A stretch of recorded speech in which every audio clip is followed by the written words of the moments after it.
I'm Gary Ambrose, a retired Air Force pilot and the board vice president of Operation Veteran Success. It's a nonprofit whose mission is to provide emergency gap funding in the form of grants, often on short notice, for U.S. military veterans in need and their families. These grants are principally targeted at housing related needs. That mission is accomplished by more than 75 volunteers whose efforts have enabled us to date to target 100% of our donations that we've received to veterans and their families. Our inspiration is simple. It's the great men and women in the U.S. services who defend our country. As a tribute to those heroes, we're conducting a series of interviews about their service. We post those interviews to the Our Inspiration page on the OVS website at www.opvetsuccess.org. Today, we're honoring another of those great patriots, Army Staff Sergeant, Crew Chief, retired Richard Wayrynen, whose 25-year Army career included service on active duty and with the Nevada Army National Guard. Also joining us is Richard's wife, Ruth Wilcox Wayrynen, who currently holds the title of Mrs. Nevada USA 2026. And that title affords her an opportunity to raise awareness and funds for both a home for veterans, the Veterans Guest Home in Reno, Nevada, and for OVS as a member of our board. And Ruth's attachment to veterans is part of her family heritage. She's a daughter of the American Revolution who can trace her lineage back to John Adams. Her grandfather served in World War I, and her father served in World War II in Korea. And finally, the Wayrynen son, Cody, is a Chinook mechanic with the Army National Guard in Reno. Quite a military family, I might say. So, Richard, let's begin with what was your motivation to enlist in the U.S. Army and subsequently to join the Army National Guard? Well, I was a baby boomer, so I grew up watching all the movies, heard a lot of the stories, and just always felt very patriotic. So Vietnam rolls around. I signed up for selective service. The war ended, and I'm graduating high school. I got a job offer, so I moved up here to Reno, went to work, and I really, it's not like I was against it, but I just never thought about it after that. I was working and I liked what I did and everything. Fast forward a few years and I'm working for a city. I thought it was a good job. But after about 7 years, I got really I just disappointed. And I felt like I needed more. So I went down and saw the recruiter. And we looked at different jobs. I took the ASVAB, and first thing he says is, "You want to be a ranger?" And I go, "No, I was 34. I don't want to be a ranger at 34." So I asked him, "What do you have in aviation?" So I got my job. I picked the job, Black Hawk mechanic. Signed up for 6 years, and that was the beginning. And that was just before. It was during Desert Shield. And then Desert Storm kicked off. I was in basic training, and I liked it. It was a challenge, and that's what was missing in my life was the challenge, and to give back to my country, so like my father did, like my stepfather did, uncles, and I really enjoyed it. I did 6 years active duty, um, left active duty, and I thought, okay, I guess I'm done. It was real hard on the family. Got out here to Reno, and that's when I discovered that the National Guard had traded their Hueys in for Blackhawks. And I thought, hey, here's a part-time job I can do. So I joined them, and I was a part-timer. And that's when I discovered they had full-time positions. So I applied 5 times, and even with the experience I had, took 5 tries. and I finally got picked up, got a job, and I finished out the rest of my career there. And my first 6 years, I was air assault. I liked that. That was fun. But the last 20 something years was medevac. And I wanted to feel like I was doing something that was important. And I'll tell you, after all the training, the first mission I went on, we picked up this casualty. He's laying there on the deck. The medic's working on him. He's scared to death. I go over there and I'm holding his hand, and he'd look me in the eye and he calmed down. And that was the best feeling I'd ever had. Yeah, but So I knew I had the right job. And I did it until turned 60, mandatory retirement age.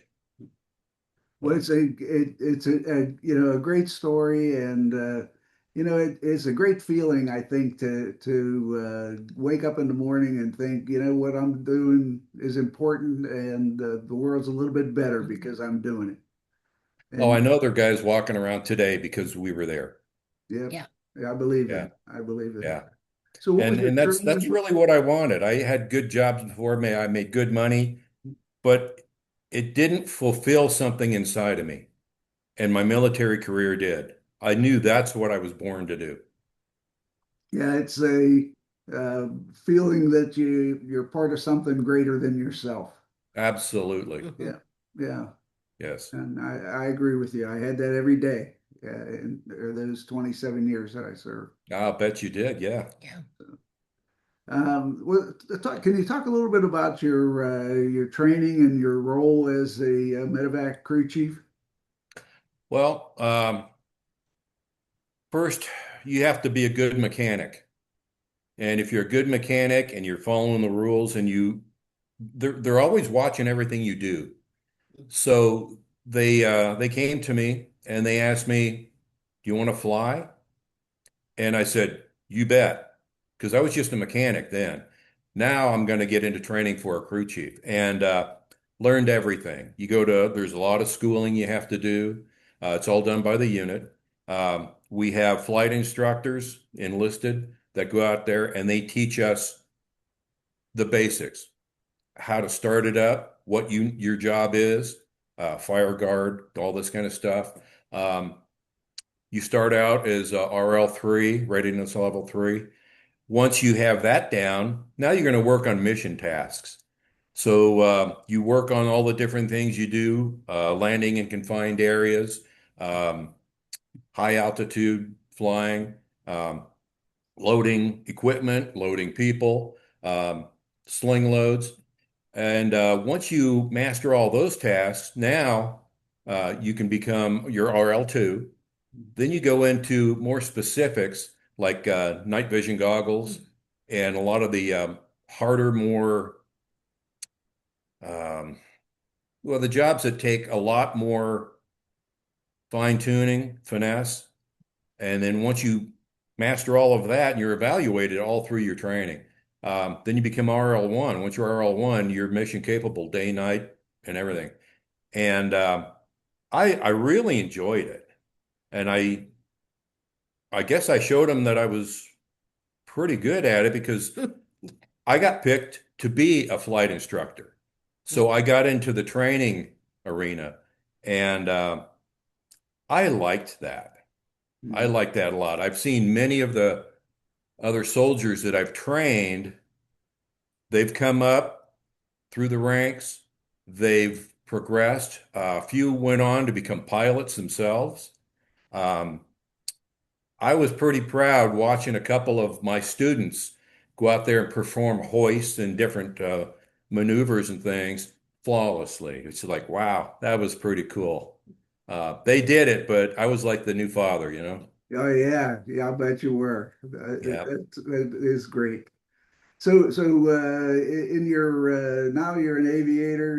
You're flying on missions, and you deployed to a few interesting parts of the world. Yeah. Uh, could you tell us a little bit about where you were stationed and what you did there? Oh, My yeah. first duty station was in Hawaii at Schofield Barracks. Yeah. And that's where I Very started cool. flying. Been to all the different islands. Um, we've it was a great place to learn to fly. But that got me started in flying as a crew member. And once I left there, I went to Fort Drum, New York, and flew there. I learned the air assault role that they had. Mhm. And after about a month, we deployed to Haiti. Flew from Fort Drum down to Norfolk, Virginia, landed on the Eisenhower carrier, and it took 32 Blackhawks and half our division to Haiti. Wow. And we got down there, flew into country, and we pretty much took over Port-au-Prince Airport. That's where we operated out of. We were all over that country. I don't think there's a village in that country that we haven't landed in. Um, that was pretty interesting. After that, went to Kosovo with the National Guard, and that was pretty interesting. We were at Camp Bondsteel in Kosovo, and then also we were operating out of Camp Able Sentry in Macedonia. Uh, And we were part of a NATO slice that was doing real world medevac. Um, we kept pretty busy. I had never been that cold in my life. But, you just make do. We got extended, so we were there for a little over a year. And that was a really interesting time over there.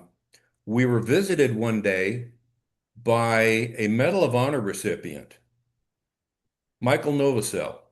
He's from my hometown of Etna, Pennsylvania. Is No he? kidding. Okay. He Wow. is, honest to Amazing God. guy. Yes. I read his citation, what he had done. And it's like I was looking forward to meeting him. One day he shows up and he's talking to us all, and he's a short fellow, a little shorter than I was, but I'll tell you what, that man has done some things. Yeah. Very impressive. Um, but that was so cool meeting him. What a small Uh, world. What a small Power. oh world. yeah. Yes. And he was medevac.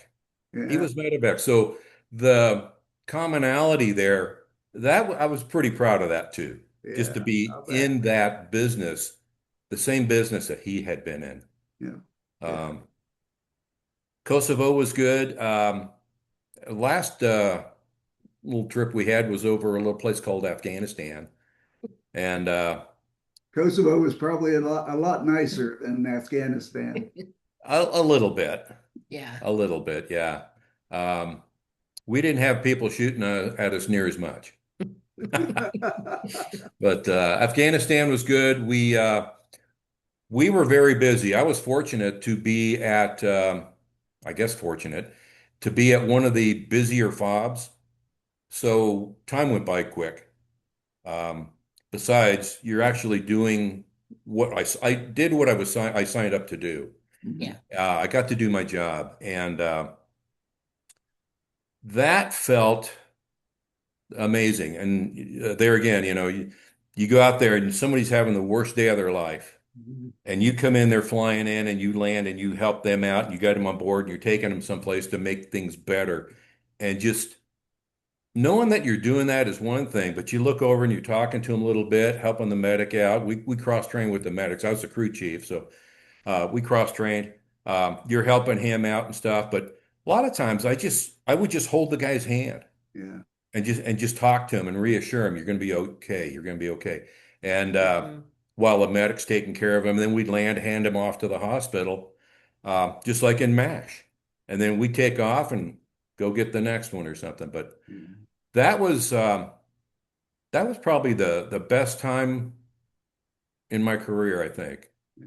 Well, We were the medevac, as busiest. you know, is so important, and we've done. My daughter and I and my wife have done a lot of wounded warrior kind of stuff, or not through the Wounded Warrior organization, but through partnerships with the Washington Redskins and DC United and folks like that, and we've gotten to know a lot of those kids, and they because of things like medevac and advances in medical science, people survive wounds and injuries that in previous wars they wouldn't have survived. And it's Oh yeah. Hmm. One of the reasons I was so happy to join the Nevada National Guard here, the medevac unit, was um, the trip before our last trip to Afghanistan. Um, we go somewhere, we made up with the active duty people, and now we're working with them, and they keep track of everything, so all the statistics. Well, they noticed a big change after about 3 or 4 weeks of us being there.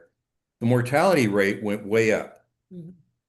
and they want to know why. So they start checking this and that, talking to people and gathering information. Turns out the Army at the time, a lot of their medics were like combat lifesavers, maybe EMTs, that kind of thing. Um, the medics that we brought, the National Guard, many of our medics, I'd say probably 99% of them were paramedics, which is Hmm. one step below a doctor. They had real world experience with a lot of the injuries that we had seen, so they knew exactly what to do. We brought that level of care with us. Big Army looked at that, and our unit changed Army doctrine. The Army said, we are going to make all of our medics paramedic qualified, just like Nevada National Guard. wow, That was pretty cool to be Hmm. that part of. is very cool. Yes, Yeah. yes. Yeah. Well, I don't know how much time we have left here. I'm got to be cognizant of that. So, what important lessons did you take away from your career in the Army? Oh, wow. First off, I guess find something you really like.